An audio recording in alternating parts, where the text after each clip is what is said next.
মা, মা, ও মা, কি বাবা? কি করছো মা? এই তো বাবা, একটা বই পড়ছিলাম। কেন বাবা, কিছু বলবে?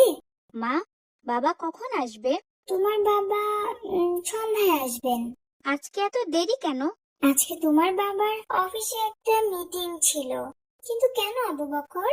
তুমি কি বাবাকে আমার জায়নামাজ আনতে বলেছিলে? হ্যাঁ হ্যাঁ, বলেছি বাবা। তোমার জন্য উনি আসার সময় নতুন জায়নামাজ নিয়ে আসবে। তুমি একদম চিন্তা করো না। ঠিক আছে মা। মা, আমি আসরের নামাজ পড়ে আব্দুর রহমানের সাথে একটু খেলতে চাচ্ছি। তারপর একেবারে মাগরিবের নামাজ পড়ে বাসায় আসতে চাচ্ছিলাম। ঠিক আছে বাবা, শোনো, মাগরিব নামাজ পড়েই সাথে সাথে বাসায় চলে এসো। সন্ধ্যার পর কোনো কাজ ছাড়া বাড়ির বাইরে থাকা একদম ঠিক নয়। ঠিক আছে মা, মাগরিবের নামাজ পড়ে সাথে সাথে ইনশাল্লাহ বাসায় চলে আসবো। ঠিক আছে বাবা, সাবধানে যেও। ঠিক আছে মা। আসসালামু আলাইকুম। ওয়ালাইকুম আসসালাম। আমরা কিন্তু আজ একেবারে মাগরিবের নামাজ আদায় করে তারপরে বাসায় যাব আব্দুর রহমান। আচ্ছা, আমিও তাই ভেবেছি। একেবারে রমজানের চাঁদ দেখে বাসায় যাব ইনশাল্লাহ। আজ কি রমজানের চাঁদ উঠতে পারে? হ্যাঁ আবু বক্কর, বাবা বলেছেন চাঁদ উঠলে আগামী কাল থেকে ইনশাল্লাহ পবিত্র মাহে রমজান। আমার রমজানের রোজা রাখতে অনেক কষ্ট হয়। আমি রোজা রাখতে পারি আলহামদুলিল্লাহ। গত বছরে সবগুলো রোজা রেখেছিলাম। তাই? হ্যাঁ ভাই। আবু সায়েম, এই যে আবু সায়েম, এদিকে এসো।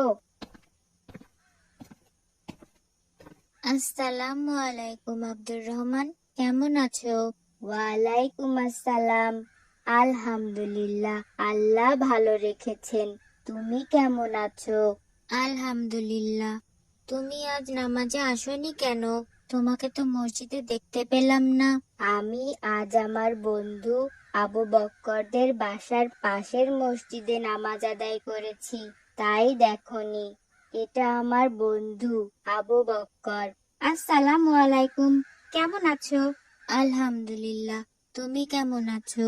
আলহামদুলিল্লাহ, আল্লাহ ভালো রেখেছেন। আমার বাড়িতে একটু কাজ আছে, আমি আজ আসি। পরে কোনো একদিন তোমাদের সাথে আরো কথা হবে। ঠিক আছে ভাই। আসসালামু আলাইকুম। ওয়ালাইকুম আসসালাম। জানো আবু বক্কর, এই সায়েম অনেক পচা একটা ছেলে, অনেক নোংরা। ঠিকঠাক নিয়মিত গোসলও করে না, খারাপ ছেলেদের সাথে ঘুরে বেড়ায়, একদম পড়াশোনা করে না, ক্লাসে সব থেকে খারাপ রেজাল্ট করে ও। আব্দুর রহমান, এটা তো ঠিক নয়। তুমি কিন্তু এখন সাইমকে নিয়ে গীবত করছো। গীবত কি আবু বক্কর? তুমি যদি কারো অসাক্ষাতে তার দোষগুলো অন্যকে বলো, ওটাই গীবত। তুমি সাইমের অসাক্ষাতে ওর দোষগুলো আমাকে বলছো, এটাই গীবত। গীবত কি কোনো পাপ কাজ? অবশ্যই, এটা একটি জঘন্য পাপ।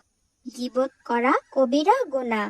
পবিত্র কোরআনে আছে, গীবত করা নিজের মৃত ভাইয়ের গোশত খাওয়ার মতো জঘন্য অপরাধ। তাছাড়া গীবতের মাধ্যমে মানুষে মানুষে ঘৃণা আর শত্রুতা সৃষ্টি হয়। তাই? আমি তো এই ব্যাপারটা জানতাম না। হ্যাঁ, এটা খুবই জঘন্য অপরাধ। অথচ আমরা খুব স্বাভাবিকভাবেই সারাদিন কত গীবত করি। তুমি কি জানো রাসূল সাল্লাল্লাহু আলাইহি ওয়াসাল্লাম কি বলেছেন গীবত নিয়ে? কি বলেছেন আমাদের নবী?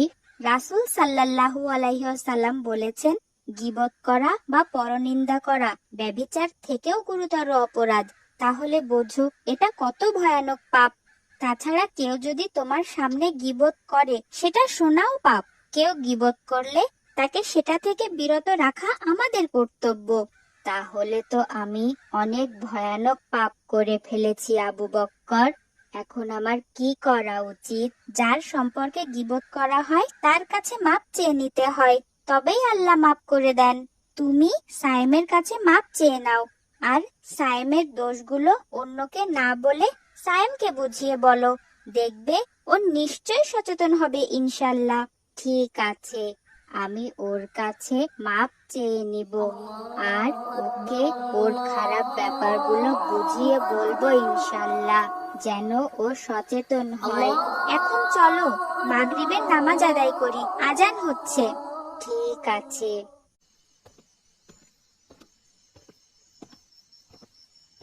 দেখেছো আবু বক্কর, কি সুন্দর চাঁদ, মাশাআল্লাহ। আগামী কাল থেকেই রোজা হবে। হ্যাঁ, মাশাআল্লাহ। আমার একদম রোজা রাখতে ভালো লাগে না। সারাদিন রোজা রাখতে অনেক কষ্ট হয়, কিন্তু রোজা তো রাখতেই হবে। রোজা রাখা তো প্রত্যেক মুসলমান নরনারীর জন্য ফরজ। হ্যাঁ জানি, কিন্তু সারাদিন না খেয়ে থাকতে হয়, অনেক কষ্ট হয়, খুব খারাপ লাগে আমার। তবুও রাখতেই হবে, কিছুই করার নেই ভাই। হ্যাঁ।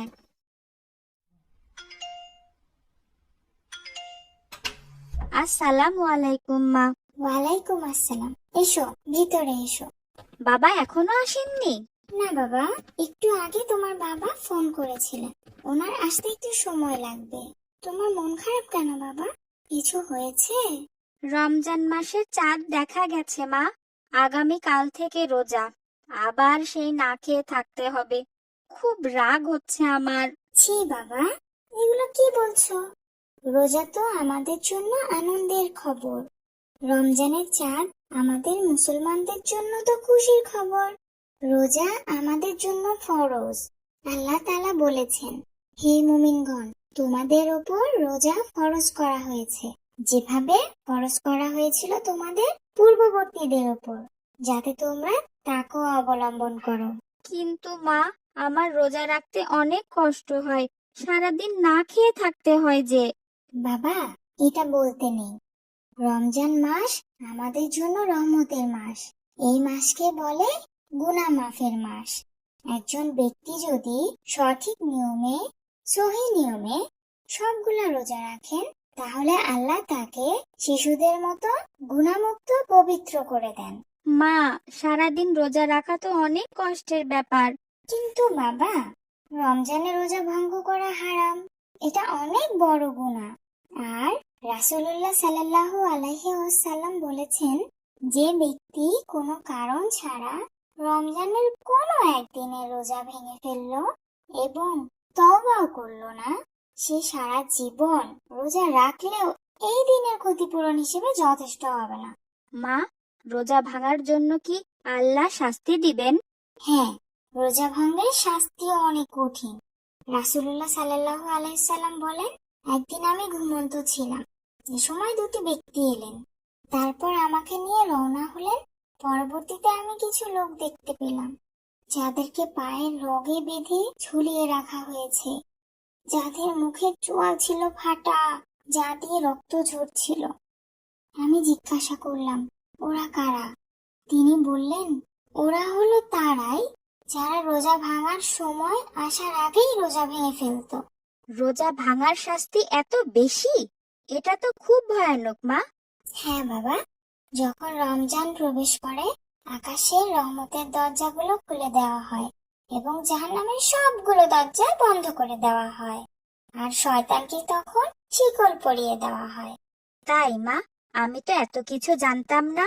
হ্যাঁ বাবা, শুধু কি তাই, রাসূল পাক সাল্লাল্লাহু আলাইহি সাল্লাম বলেছেন, জান্নাতে 8টি দরজা রয়েছে, এর মধ্যে একটি দরজার নাম হলো রাইয়ান। এই দরজা দিয়ে শুধু রোজাদার ব্যক্তিরাই প্রবেশ করবে। অন্যরাও এই দরজা দিয়ে প্রবেশ করতে চাইবে, কিন্তু রোজাদার ব্যতীত অন্য কেউ এই দরজা দিয়ে প্রবেশ করতে পারবে না। তুমি কি চাও না সেই দরজা দিয়ে প্রবেশ করতে? হ্যাঁ মা, অবশ্যই চাই। আমি কখনো ইচ্ছা করে রোজা নষ্ট করব না ইনশাল্লাহ। আমি জান্নাতের ওই রাইয়ান দরজা দিয়েই জান্নাতে যেতে চাই মা। এই তো আমাদের ভালো আবু বকর। মাশাআল্লাহ, এখন আর মন খারাপ নেই তো বাবা? না মা, একদমই না। আমি এখন অনেক খুশি। রমজান মাস সত্যিই রহমতের মাস, আনন্দের মাস। আল্লাহ